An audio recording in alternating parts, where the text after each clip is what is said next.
এটা প্রত্যেক মানুষেরই মাথাতে অন্তত জীবনে একবার আসবে। হতে পারে সেই লোক ধনী অথবা গরিব, রাজা অথবা প্রজা, কালো বা সাদা, হলুদ বা বাদামি। সে থাকতে পারে আমেরিকায় বা ইংল্যান্ডে, অথবা থাকতে পারে ভারতে বা সৌদি আরবে। এই প্রশ্নটা পৃথিবীর প্রত্যেক মানুষের মাথাতেই জীবনে অন্তত একবার উঁকি দিয়ে যাবে। আমাদের কেন সৃষ্টি করা হয়েছে? আমরা এই পৃথিবীতে কেন? আমাদের এখানে আসার উদ্দেশ্যটা কি? আর পৃথিবীর বেশিরভাগ মানুষই মনে করে যে অবশ্যই এখানে একজন সৃষ্টিকর্তা আছেন, মানে সর্বশক্তিমান ঈশ্বর, আর ঈশ্বরের কারণেই এখানে এসেছি। তবে সামান্য কিছু মানুষ আছে যারা বিশ্বাস করে না যে সৃষ্টিকর্তা বলে কেউ একজন আছেন, মানে সর্বশক্তিমান ঈশ্বর। আর তারা মনে করে যে এই মহাবিশ্ব সৃষ্টি হয়েছে পুরোপুরি দুর্ঘটনাক্রমে, আর আমরা মানুষরাও এই পৃথিবীতে এসেছি এরকম দুর্ঘটনাক্রমে। ধরেন সাগরের বিচে দেখলেন একটা মানুষের পায়ের ছাপ। সে সময় একজন লজিক্যাল মানুষ চিন্তা করবে এই পায়ের ছাপ তৈরি হয়েছে কোনো মানুষের হাঁটার কারণে। একজন লজিক্যাল মানুষ ভাববে না যে পায়ের ছাপটা তৈরি হয়েছে দুর্ঘটনাক্রমে, অথবা পায়ের ছাপটা তৈরি হয়েছে সমুদ্রের পানির স্রোতে। যখন পানি চলে যায় তখন পায়ের ছাপ তৈরি হয়। একজন লজিক্যাল মানুষ বুঝতে পারবে যে পায়ের ছাপটা তৈরি করেছে কোনো একজন মানুষ। এটার একটা উদ্দেশ্য আছে, কেন এটা তৈরি হয়েছে। এখন এই প্রশ্নটা যে সৃষ্টির পেছনে উদ্দেশ্যটা কি, এর উত্তর দেয়া যায় দুটো দৃষ্টিভঙ্গি থেকে। এক নাম্বার হচ্ছে সৃষ্টিকর্তার দৃষ্টিভঙ্গি থেকে, মানে সর্বশক্তিমান ঈশ্বরের। আর দুই নাম্বার হলো সৃষ্ট জিনিসের দৃষ্টিভঙ্গি থেকে, মানুষের দৃষ্টিভঙ্গি। এখানে প্রথম দৃষ্টিভঙ্গিটা হচ্ছে আমাদের স্রষ্টা সর্বশক্তিমান ঈশ্বরের দৃষ্টিভঙ্গি। কোন কারণে তিনি মানুষকে সৃষ্টি করেছেন, কোন কারণে এত কিছু তিনি সৃষ্টি করেছেন। আর দুই নম্বর সৃষ্টি করা জিনিসের দৃষ্টিভঙ্গি থেকে, মানে মানুষের দৃষ্টিভঙ্গি, যে সর্বশক্তিমান ঈশ্বর কেন আমাদের সৃষ্টি করেছেন। যেসব লোকজন সর্বশক্তিমান ঈশ্বরের অস্তিত্বকে মেনে নিতে চায় না, তারা মনে করে যে আমরা মানুষরা এই পৃথিবীতে এসেছি দুর্ঘটনাক্রমে।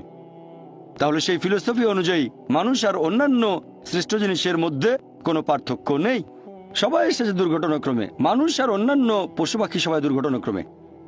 এই লোকগুলোর জীবনে নির্দিষ্ট কোনো উৎস নেই, তাদের অস্তিত্বের পেছনে কোনো উদ্দেশ্যও নেই, আর তারা অন্যান্য পশু পাখির মতোই জীবন ধারণ করে, খায়, তারা ঘুমায়, আরাম করে, বংশবিস্তার করে, ব্যাস। তাহলে মানুষ আর অন্যান্য পশু পাখির জীবনের উদ্দেশ্য একই হয়ে গেল, খাওয়া, পান করা, ঘুমানো, আরাম করা, বংশবিস্তার। যেহেতু তাদের জীবনের কোনো উদ্দেশ্য নেই, তারা এইসব কাজে দক্ষ হওয়ার চেষ্টা করে, যেমন খাওয়া দাওয়া, পান করা, চলাফেরা। তারা হয়ে যায় বস্তুবাদী। আর সেই কারণেই এই লোকগুলোর কাছে বস্তুবাদ হয়ে যায় ঈশ্বর। আর এই বস্তুবাদের কারণে এই লোকগুলোই তৈরি করে ড্রাগস, টাকা কামানোর জন্য, আরামাইশের জন্য। তারা তৈরি করে বোমা, ভয়ঙ্কর সব মারণাস্ত্র, লিপ্ত হয় অবাধ যৌনাচারে, ব্যভিচারে, তারপর সমকামিতায় আর পর্নোগ্রাফিতে। এতে তাদের মধ্যে কোনো বিকার নেই। তারা ড্রাগস তৈরি করুক অথবা পর্নোগ্রাফিতে ব্যস্ত থাকুক, তাদের মূল উদ্দেশ্যটা বস্তুবাদ ছাড়া আর কিছুই নয়।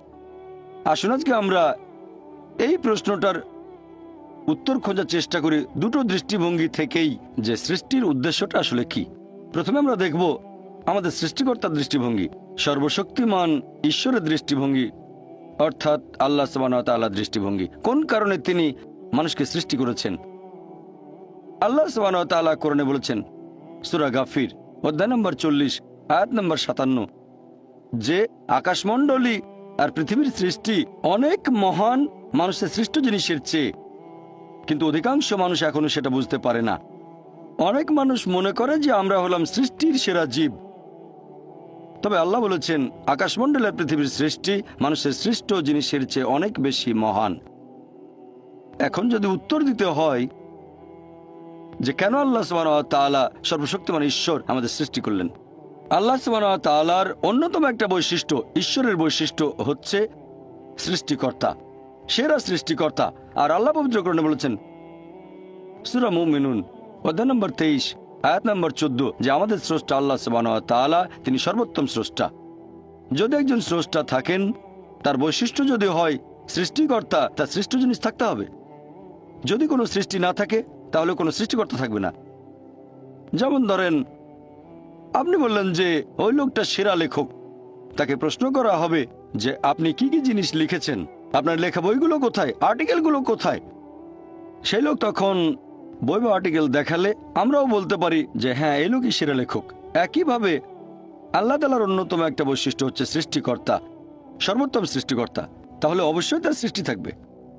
তবে তার মানে এই না যে আল্লাহ সুবহানাহু ওয়া তাআলা তার সৃষ্টির উপরেই নির্ভরশীল। আল্লাহ পবিত্র কোরআনে বলেছেন সূরা জুমার অধ্যায় নম্বর ৩৯ আয়াত নম্বর ৬২, যে আল্লাহ সুবহানাহু ওয়া তাআলা সবকিছুর স্রষ্টা এবং তিনি তার সৃষ্টির উপর নির্ভরশীল নন। তিনি এগুলোর উপর নির্ভর করেন না, তবে তার সৃষ্টি জিনিসগুলো তার উপর অবশ্যই নির্ভর করে। সৃষ্টিকর্তাকে আরবি করলে হবে খালিক, যিনি সৃষ্টি করেন। মূল আরবি শব্দ খালাকা। খালাকা এটাকে দুই ভাগে ভাগ করা যায়। খালাক শব্দের একটা মানে হচ্ছে একটা জিনিস থেকে অন্য কিছু জিনিস তৈরি। এই কাজটা আল্লাহ তাআলার পাশাপাশি আমরা মানুষ আর অন্যান্য পশু পাখিও পারি। যেমন ধরেন, একজন কাঠমিস্ত্রি, সে তৈরি করে চেয়ার টেবিল, কাজটা করছে কাঠ আর পেরেক দিয়ে। তবে সেই কাঠ নেওয়া হয়েছে বন গাছ থেকে। কাঠমিস্ত্রি গাছটাকে তৈরি করেনি, কোনো মানুষ তৈরি করেনি, তৈরি করেছে আল্লাহ তাআলা। পেরেকগুলো তৈরি করা হয়েছে ধাতু থেকে, যেটা সংগ্রহ করা হয় পাথর থেকে, আর এই পাথরও আল্লাহ সুবহানাহু ওয়া তাআলার সৃষ্টি। তাহলে মানুষ যেসব জিনিস তৈরি করতে পারে সেগুলো মৌলিক উপাদানের উপর নির্ভর করে, আর এই সবগুলো উপাদান বানিয়েছেন আল্লাহ তাআলা। তাই এই ধরনের সৃষ্টি, একটা সৃষ্টি থেকে অন্য কিছু তৈরি করা, এই সৃষ্টিগুলোর সংখ্যাই সীমিত। একেবারে চূড়ান্ত আর সত্যিকারের সৃষ্টি হচ্ছে একেবারে শূন্য থেকে কিছু সৃষ্টি করা, এবং এটা আর কেউ করতে পারবে না আল্লাহ সুবহানাহু ওয়া তাআলা বাদে। শূন্য থেকে কিছু সৃষ্টি করা, এটাই একেবারে চূড়ান্ত সৃষ্টি। কোন সৃষ্ট জিনিস এটা তৈরি করতে পারবে না, পারেন যিনি সৃষ্ট নন আল্লাহ সুবহানাহু ওয়া তাআলা, যিনি বিশ্বজগতের স্রষ্টা। যেহেতু এখানে ঈশ্বরের বৈশিষ্ট্য হচ্ছে সৃষ্টিকর্তা, সৃষ্টি তো অবশ্যই থাকবে। কোরআনে আল্লাহর অনেকগুলো বৈশিষ্ট্যের কথা আছে। যেমন ধরেন, তাকে বলা হয়েছে আর রহমান, আর রহিম, আল গাফির, পরম দয়ালু, দয়াময়, যিনি ক্ষমা করেন।